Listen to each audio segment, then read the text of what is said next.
Welcome to the Sportscast from the Queen City. From the Queen City, I am your host, Steven, and right next to me is my co-host. Zach.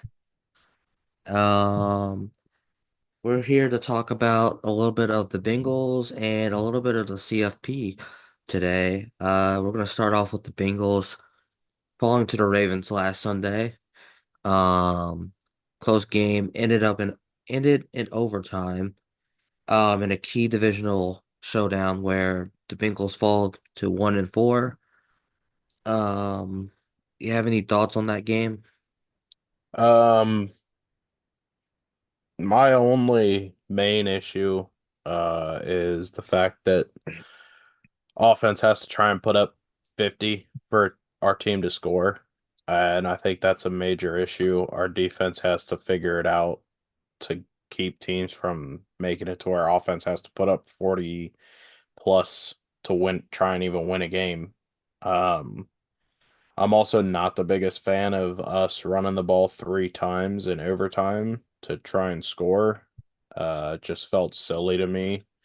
Um, it's one of those why pass it? Why not pass it when you were doing so well passing the ball? Um, all game, Joe Burrow killing it, passing the ball. He had five passing touchdowns, no interceptions the whole game until uh I forget when exactly. I know it was late. I think it was fourth quarter. Only interception. You know, it happens. Yeah, I would say the Bengals started to play, their play calling got really scared after that Joe Burrow interception late in the fourth quarter to really ice the game, which was on a pretty simple slant route. Jamar said that he ran a expletive route. Um, they took the ball out of the Joe Burrow's hands in overtime, running it three straight times. Um, Zach Taylor did say that Joe checked out of a pass play into a run play on second down, and things go awry. And the Bengals have been kind of lacking in the finishing department this year, and that's going to be a big problem, especially if they can't win some of these games, the next four especially, before they play the Ravens again in Baltimore. Yeah, I mean, if you look at it, the last three plays, he could. I'm not gonna argue if he checks out of a pass play, second down, but you've got to know if you force a turnover in overtime and you're not that far from field goal position, w- why are you running it on first down when the box is stacked? Like you should know the box is going to be stacked. You've got to give your players a chance to win the game on your play call with the opportunity for the audibles checking out of a possible pass play, or maybe give them check out options of pass plays that maybe aren't deep pass plays or maybe are intermediate pass plays instead of short if they're loading the box. But you can't do run plays if they're loading the box because that box was way too loaded to justify run plays. I was confused by it. The Ravens, obviously they have Derrick Henry, so it's going to be a little bit easier for them. But the Bengals did do a really good job of holding Derrick Henry to under 100 yards. It's just the fact that like they get the ball back and then they drove it to a chip shot for Justin Tucker, which I wasn't expecting Justin Tucker to make it guaranteed because he's had a struggle. He's been struggling all year, but I figured he was going to make it at that point with the position they were in. Um, in all honesty, my issue all this year has been with the defense, and the defense has got to get it together. Like, I know we missed DJ Reader, but that doesn't excuse DBs for allowing deep passes or getting burnt. And I'm not just talking about the Ravens game because, again, the wide receivers were carrying majority of it, but Lamar and Derrick Henry were doing majority of the footwork. But every week before the Ravens game. DBs have been getting toasted, absolute over and over again. So it's just an issue I'm having right now of trusting the defense to do anything. Would you consider this to be a draft problem with, Jordan Battle, Dax Hill, Cam Taylor-Britt, and all the young cats in the secondary just not hitting, letting key players go that you kind of need? So I think my biggest problem would have been, you know, we make it to the Super Bowl, and the team after the Super Bowl is not that bad. We just lost to the Chiefs. It happens. You're gonna lose to Chiefs in AFC if you play against them. They're one of the best teams in the NFL. I think the issue I had was that off season. You let Von Bell go to the Panthers. You let Hayden Hurst go to the Panthers, which I wouldn't have been upset if we kept Hayden Hurst. He wasn't terrible. He was pretty serviceable while he was here. He helped the offense. I don't understand why you wouldn't keep him. If you don't keep him, then get Gesicki.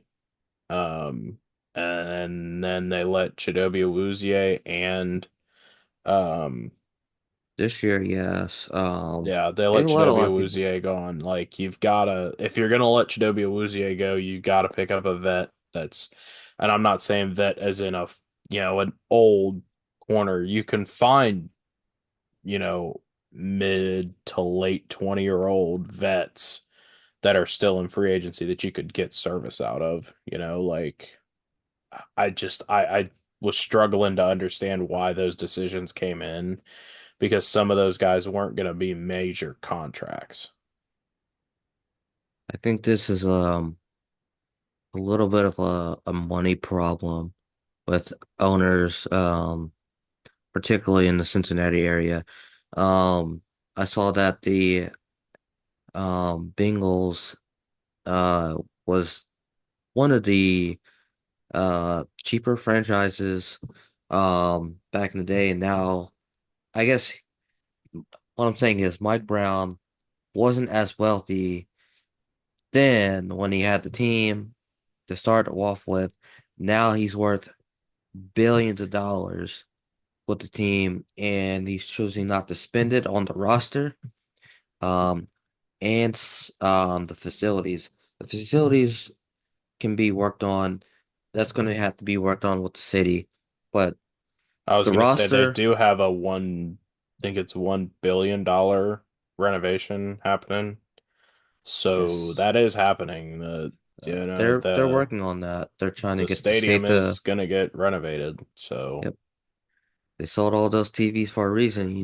Might as well pay some of the players. bro, in all honesty, if I'm being honest, I don't see this as a Katie Blackburn and Duke Tobin situation either. So if there's anyone out there that's questioning Katie Blackburn and Duke Tobin, I don't get the reasoning because they're not the ones that have to sign off on anything. It's Mike Brown. They're the ones that are in the meetings trying to get the players to understand what's going on and why things are happening. They're the ones that were trying to, pitch stuff to Jamar. But, I don't blame them for the Jamar situation because they're not the ones that get final say on all of it. It's Mike Brown that has final say and can pitch the final contract. Mike Brown is the one that signs off on the checks. Mike Brown is the one that immediately gave Joe Burrow his contract, but isn't immediately giving Jamar Chase his contract. It's issues that mainly stem from Mike Brown. There's a reason Carson Palmer left as soon as he didn't see the contract he wanted to see that he rightfully deserved in Cincinnati. It's a common issue. Mike Brown is the common denominator in majority of our issues. Like, uh, think of it this way. There was a point in time where Bengals fans, a lot of us expected Joe Burrow to be the first pick, but there's also people that kind of were shrugging it off, saying he might not be because we're the Bengals. It's one of those things like uh, Mike Brown is the common denominator of majority of the issues in Cincinnati. Uh, he's not the one calling plays, but he's the one that is giving the contracts to the players we have on the field. And if we're not having guys on the field that can do the job or backups that can help, there's a common denominator, and that is Mike Brown. It is not Katie Blackburn and Duke Tobin.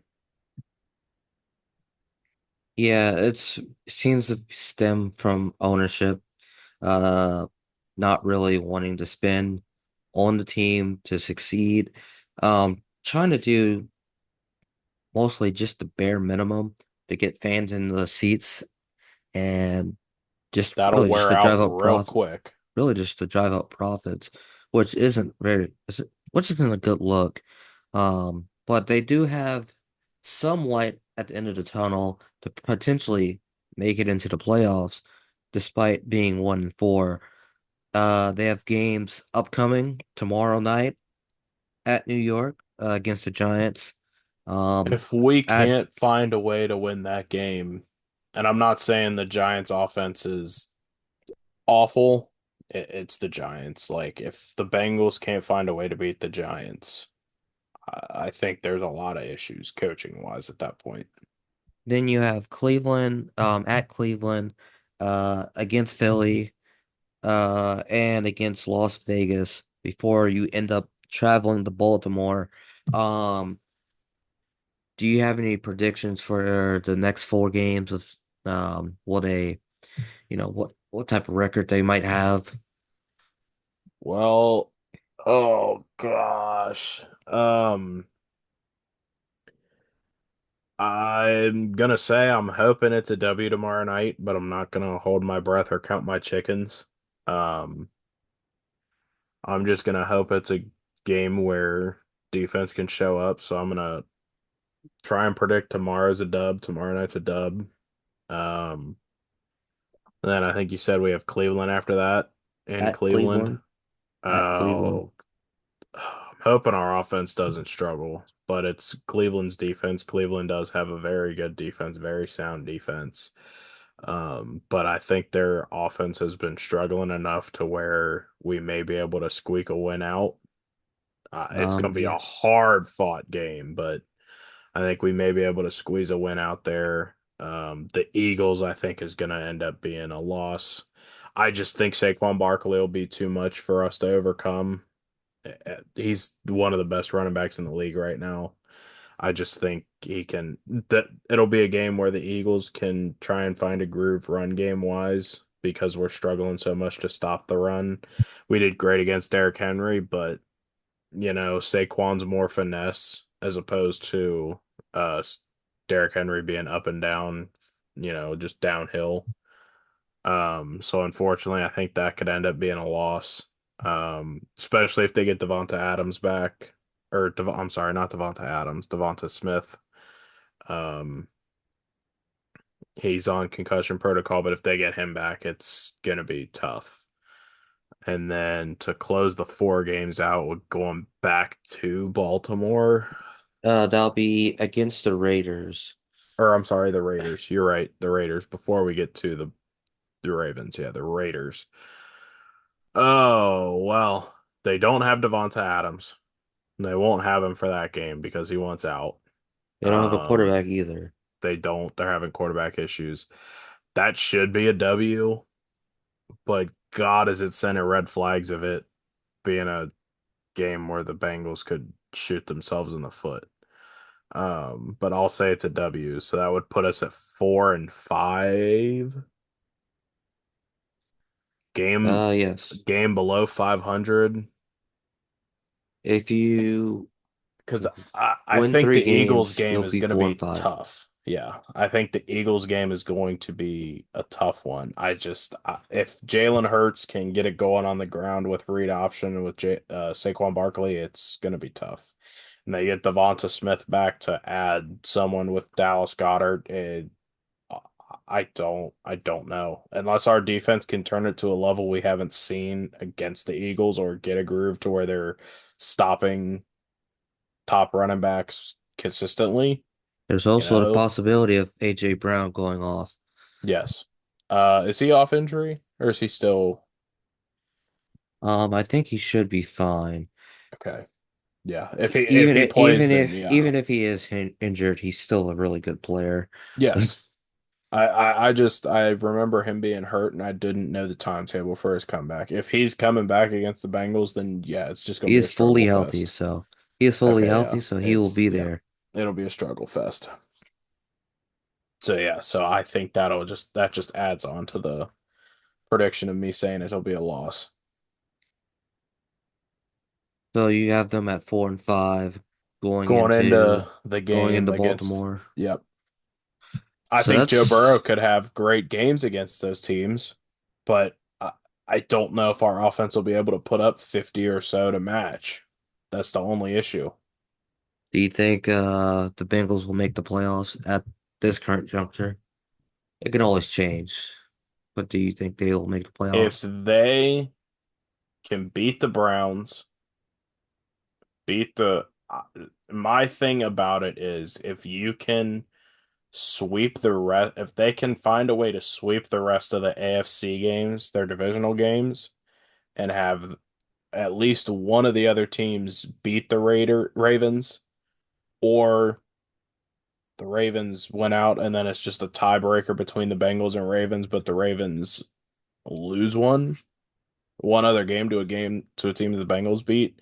If you can get it to a tiebreaker for the division, I think they can make the playoffs. But it's going to be hard because the Steelers have also been playing really good football. Justin Fields has absolutely been great. He's been phenomenal over in Pittsburgh. They had a nice start, kind of fallen back a little bit. Um, but we've had some really good CFP games today. 5 weeks left. I can't believe it. Some would regard uh this day as one of the greatest days in college football history. Just from the slate. You had the Red River rivalry between Texas and Oklahoma. Yep. That ended up not being close, 34-3, Quinn Texas Ewers over game. Oklahoma. Yeah. Penn State escaped USC 33-30. Georgia found a way to win against Mississippi State 41-31. Alabama also escaped in a game against South Carolina 27-25. Tennessee And slipped away 23-17. and LSU upset Ole Miss 29-26. Those are some of the bigger games that happened in the early part of the day. Um, Obviously the biggest game of the day, of the night, was Ohio State versus Oregon, and Oregon upset Ohio State um, with a little New bit number of, two in the rankings. yes, possibly with a little bit of management, clock management by Will Howard and the Buckeyes. Had a timeout, had an offensive pass interference that took some time off the clock. Then a scramble with the as the last play of the game. Uh Will Howard scrambled for 3 yards too many and the clock ran out on the Ohio State Buckeyes trying to get into field goal range. What happened with the Oregon player that had gotten ejected? Yeah, that was a very really irresponsible, really unacceptable I had play by just seen him. it on the ticker tape, so I didn't know. I just read it and didn't know what happened. Yeah, he spit on a Ohio State defensive back, uh, really for no reason. Um, Hmm. Very inexplicable. Not sure why spit on another player. I know they were jawing at each other, and not sure why you would spit on a player, then, you know, throw your helmet in the tunnel and then start crying.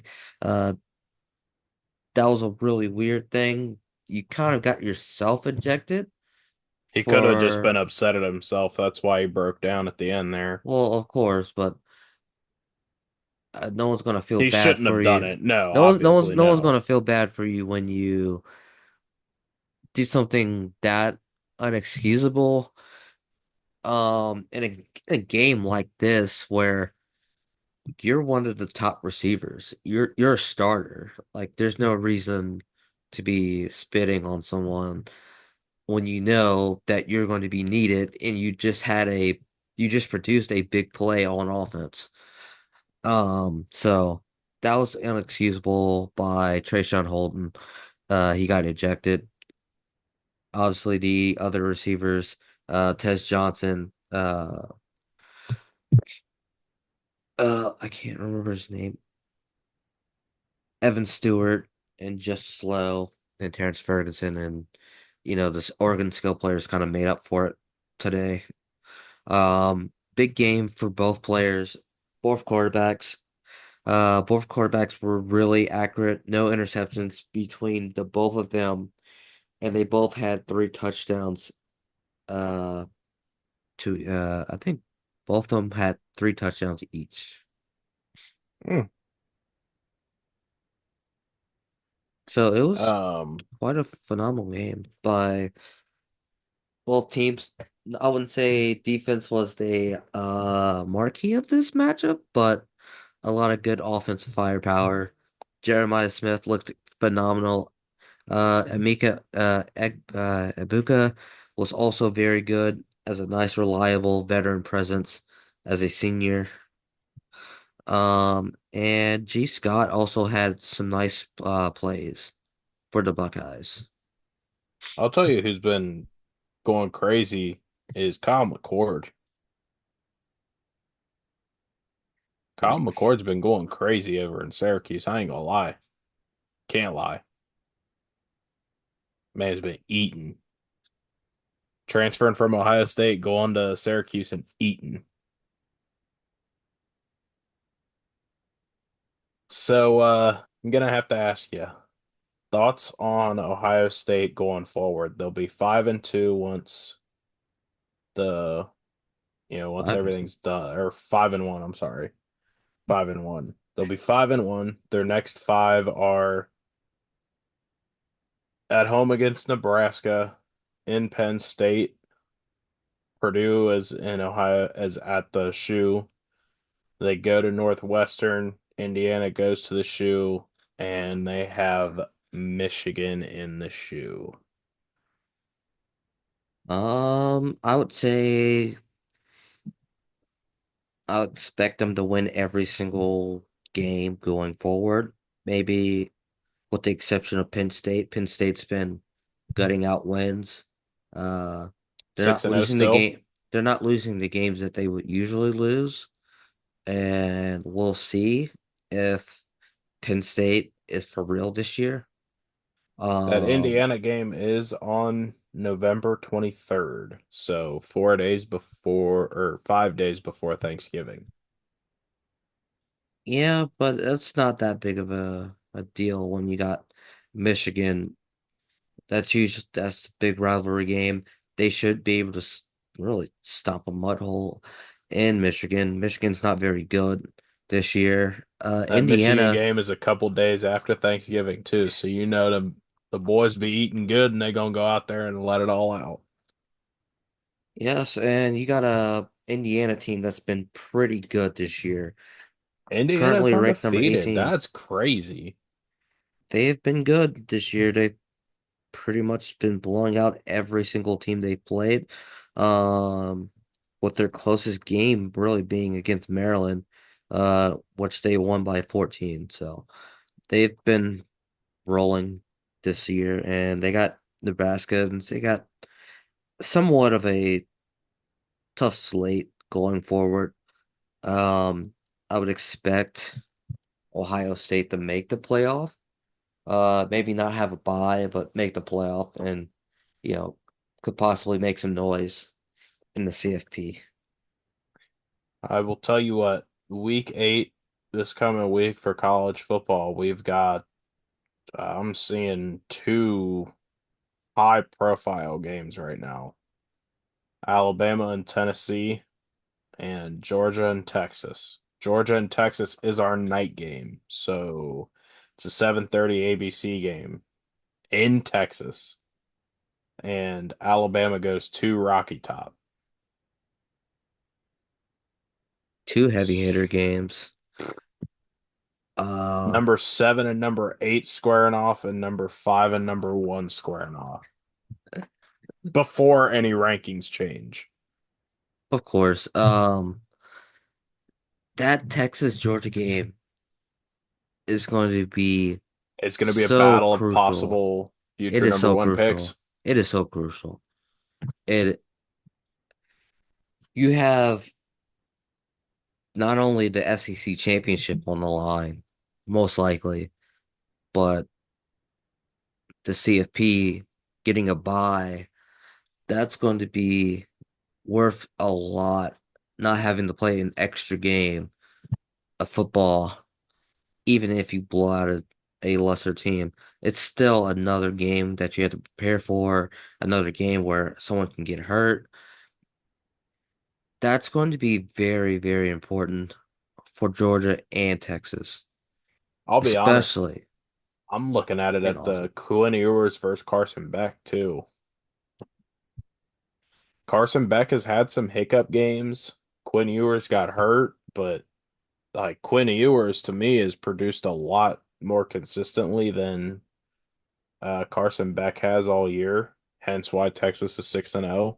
Um, that would be my thing to look at if you're looking for a good quarterback matchup or two quarterbacks to look at. That Georgia Texas game will be one if you want to just look at the quarterback specifically. Then you also have Alabama and Tennessee. That's going to be a really nice game. I expect it to be close. Yeah, Um, it'll be in Rocky Top too, so you know it's gonna be rocking in Rocky Top. we'll see. We'll have to see if we'll see a more pissed off Tennessee team that almost lost to Florida this week against an Alabama team that should frankly also be pissed off coming off of an upset from Vanderbilt and then also almost losing today at home against South Carolina. Yeah, yeah, you are absolutely not wrong. If I'm one of those teams, I would take every piece of bulletin board material, anger, and I would just channel it into beating the other team. It's going to be, it might be a slobber knocker. It has some potential with the players involved. Nico from Tennessee, Jalen Milroe, and Ryan Williams from Alabama. Some of these players are just absolutely insane. Yeah, yeah, you're not lying. You're spitting facts. Uh, Jalen Milroe has been absolutely killing it this year. I would say he's a sneaky riser in the uh draft this year as a quarterback. With his leadership Yeah, I'll be being honest. one of the Like I said before, Carson Beck hasn't really impressed me. So I like if he does go number one in this draft to a team that needs a quarterback, I'll be surprised because he hasn't done much to impress me. Like yeah, he blew out the Mississippi State team today, or he won by 10, and it's like but he didn't do much against a Kentucky defense, like an unranked Kentucky defense. Like, yes, Kentucky's defense is very good, but a guy like Carson Beck that's supposed to be the number one pick shouldn't have any troubles or any issues with any defense out there. In my opinion, that is my opinion about it. Like, if you're a number one prospect, you shouldn't have any struggles with defense or reading a defense or any of that if you're a Georgia quarterback, because every Georgia quarterback has hype behind them and then they don't do much.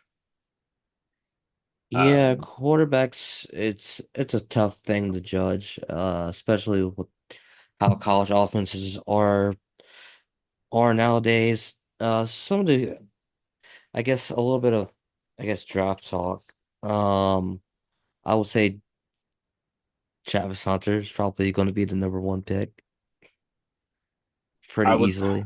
would you say it depends on the team?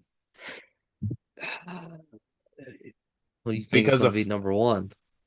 I mean, if we're thinking about it, if there's a team that really needs a quarterback, are they going to draft Travis Hunter and then wait on a quarterback and get one later, or would they take a quarterback and I then mean, currently the Patriots are the worst team in the NFL. so here's what I'll say. Do you think if Drake May performs terribly this year, do you think they're just going to rock with him, or do you think they're going to try and draft a quarterback to I possibly don't. replace him? I think they're just going to go with Travis Hunter, pair him up with Christian Gonzalez, and just make get a really good stout defense. Because I wouldn't consider this upcoming quarterback draft very good. Um, Other than a few names, yeah, I mean, you're not lying. There's only few names to look at. Even with the few names, it's kind of hard to look at them and be like, these are top guys. I see the Bengals being mocked for T-Mac in Arizona, a big physical receiver. Probably to replace T. Higgins. Um, Yeah, uh, I mean, if I'm being honest, like we got to start looking at some kind of defensive players too. Not if there's a good physical receiver to get, obviously, but like we got to look for some corners or something at this point. um, And according to this currently, mock, Colorado's also currently losing by 2 touchdowns right now in the third quarter. So they are losing to just a K-State. little K-State's update. really good. Just a little Um, update on Colorado if anyone's interested in Shadur Sanders, Travis Hunter, and Coach Prime. yes, those are pretty high profile players. Currently Shadur Sanders, since you just mentioned him, currently mocked as the seventh pick to the Tennessee Titans. Um, Interesting. it's a it's a mock that could potentially happen. Depending on the play of Will Levis, we'll see if he continues to, I guess, play recklessly. Um, and if he continues to progress, be a by himself like another year as the starting quarterback, we could potentially see Titans either pick another wide receiver or something else. I I, would consider the Bengals to pick a D tackle because I truly think that they need a they've got to monster get a inside. monster run stopping D lineman. You They have need a to.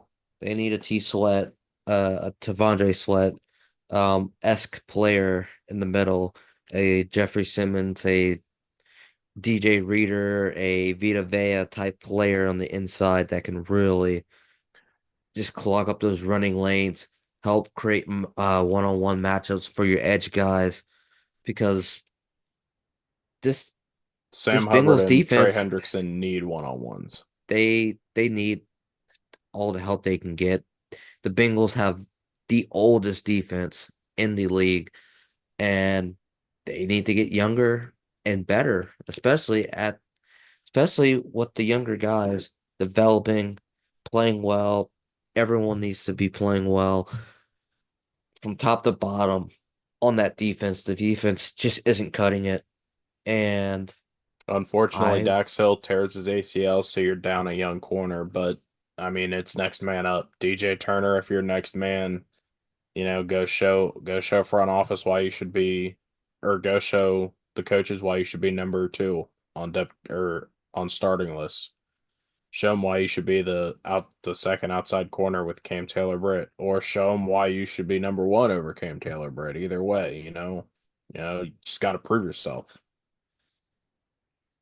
yeah, the Reds. um, have been going on a little bit of a press run, positive PR. Terry Francona, or also known as TF, Terry Frank. Tito, um, had a little bit of a PR run this week, on a little bit of ESPN, a little bit on um, Mad Dog Radio, um, pretty much He wants a providing hot a tub, little right? bit of uh he's working on his health, I would say. He's definitely working on his health. I would say the Reds also made some firings with the all three hitting coaches being let go. How about the base running And coach on third base? Did they let him go? Do we know? I don't think so. I Because he think made some bad choices on some base running stuff this past season. currently, I think only the hitting coaches were fired. There was some talk about Matt McClain Playing outfield, right? playing third base and center field. Steer and India will also have to play all around the field. There's no there's no set second baseman. There's no set third baseman or first.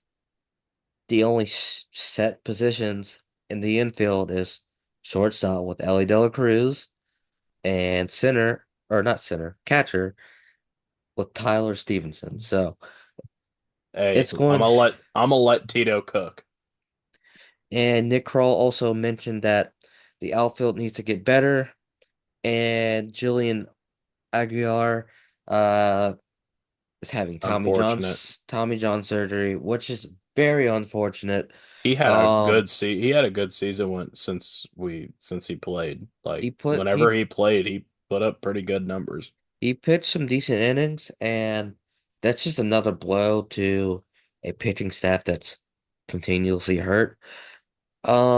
I will say that these young guys are gonna have to produce. Hey, Rhett Louder.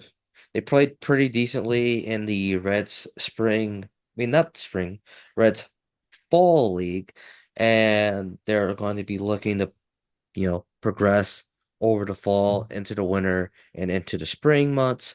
But I will say thank you for listening. Um, please leave a like and subscribe.